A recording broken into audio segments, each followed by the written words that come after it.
gente calcula a integral tripla dada por um problema, onde a gente tem que delimitar tanto x quanto y quanto z através das equações que são apresentadas pra gente. Nesse vídeo eu vou resolver o exercício 9 da seção 8.5 do livro de cálculo B da Diva e da Miriam, que fala sobre isso. Ele vai dar um problema e a gente vai ter que determinar os limites de integração. Eu sou a Prof. Jaque de Matemática e se você gosta desse assunto ou precisa desse assunto, curte o vídeo, se inscreve no canal para não perder nenhuma novidade. E o exercício que a gente vai resolver é esse exercício aqui. Fala o seguinte, calcule, né, a integral tripla, ele dá uma região T e em relação a dv. O dv está associado com dx, dy, z. dv é porque a gente está calculando uma integral tripla e a integral tripla então relaciona com 3 dimensões, volume. T é a região delimitada por y igual a x quadrado, x igual a y quadrado, z igual a 2y e z igual a menos 2y.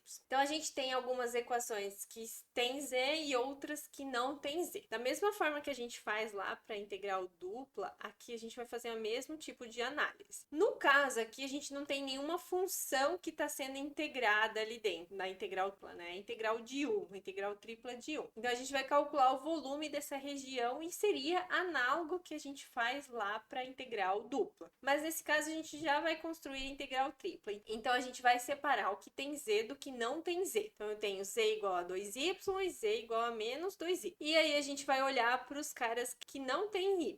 Y igual a x quadrado e x igual a y quadrado. Por que a gente faz isso? Porque aí a gente vai ter uma limitação no plano em relação a x e y e depois a gente analisa o z, qual que vai ser a altura de corte ali por cima e por baixo. O y igual a x quadrado e x igual a y quadrado são duas parábolas. Primeiro, esse y igual a x quadrado vai ser a parábola normal, côncava para cima, que é essa aqui. E a outra, a gente tem que lembrar lá de álgebra linear, que daí, quando a gente tem o y ao quadrado e o x não, a concavidade ela vai ficar na direção ali do x. Como o y tá com sinal positivo, a concavidade é olhando ali para o lado positivo do x. E x igual a y ao quadrado é essa outra parábola. Só que eu escolhi escrever ela dessa forma, y igual a raiz de x, já isolando o y para a gente ter duas funções que dependam de x. Então, y dependendo de x. Só que eu coloquei apenas a raiz positiva, porque a gente está na parte positiva, né? A região que a gente está querendo integrar é nessa região positiva, né? Tanto para x quanto para y positivo, então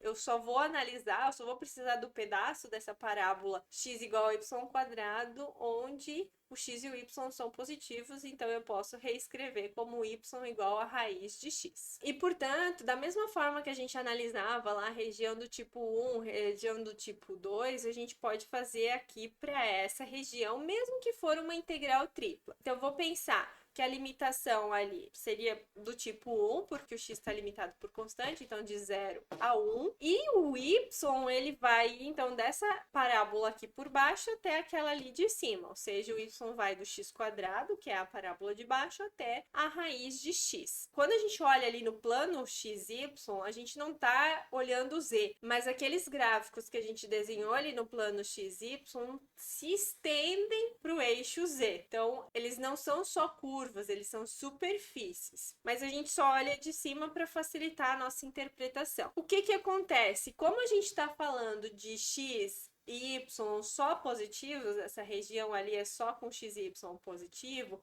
o y é positivo, então a gente consegue também achar uma limitação direta ali para nossa z. O menos 2y vai ser menor que o 2y, então a gente vai ter uma limitação para z que vai de menos 2y até 2y. Preciso saber do gráfico exatamente como ele é? Não, mas eu preciso ter essa noção de limitação. Se eu conseguir encontrar as limitações para essas 3 variáveis, eu já posso substituir aqui na nossa integral tripla. Do jeito que eu fiz a escolha, eu coloquei o x constante, o y dependendo de x e o z dependendo de y. Então, eu preciso calcular as integrais de z primeiro, depois em relação a y e por último em relação a x para respeitar ali os limites de integração que a gente tem. A integral de dz é o próprio z. Se eu substituir o z por 2y e o z por menos 2y, eu vou ficar com 2y menos o menos 2y e as integrais em relação a x e y. Observem que a gente reduziu essa integral tripla para uma integral dupla. E se a gente quisesse analisar essa região de integração ou calcular esse volume usando a integral dupla, a gente poderia fazer usando a integral lá do tipo 1, que a gente fez, a mesma análise. A gente calcularia ali as integrais nesses limites de integração usando a ideia de integral do tipo 1 ou do tipo 2, dependendo de como a gente escolher. E a integral dupla que a gente calcularia seria de uma função, que seria essa z igual a 2y, que é a função de cima, menos a função menos 2y, que é a função de baixo. Então, essa redução que a gente fez agora, fazendo essa integral em relação a z, é a mesma coisa que a gente faria para construir uma integral dupla. E aí, continuamos resolvendo essa integral. 2y menos o menos 2y fica 4y.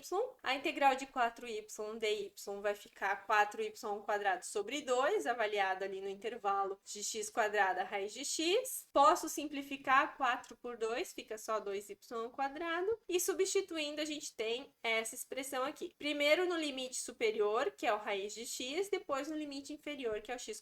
Raiz de x ao quadrado, e como a gente está também, né, falando ali de um intervalo positivo para o x, isso vai ser igual a 2x. Agora, x² ao quadrado, né, que a gente está aqui elevando ao quadrado, vai ficar elevado a 4, multiplica os expoentes. E aí, essa integral, né, a integral de 2x é 2x² sobre 2, a integral de 2x na 4 é 2x na 5 sobre 5, avaliado de 0 a 1. Então, agora a gente substitui nos limites de integração. Primeiro no 1, depois menos a expressão no zero. No zero, a gente vai perceber que vai zerar tudo, né? Vai multiplicar tudo por zero. Então, nem precisava ter colocado. 1 ao quadrado vezes 2, dividir por 2, aqui também dá para simplificar. Vai ficar 1. E o 2 vezes 1 à quinta é 2, dividido por 5, então fica menos 2 sobre 5. Soma essas frações, vou tirar o mínimo é 5. 5 dividido por 1, que está aqui no denominador, vezes 1 dá 5. 5 dividido por 5 é 1, vezes 2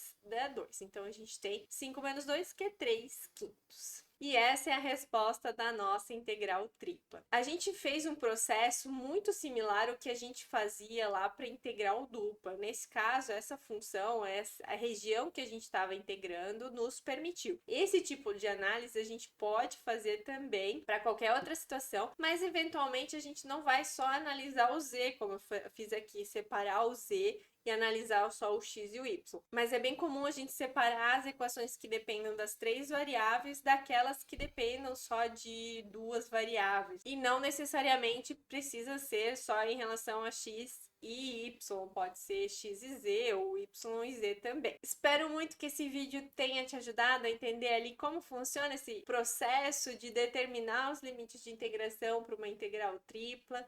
E se você gostou do vídeo, curte, se inscreve no canal e te desejo muito sucesso nos seus estudos e até o próximo vídeo.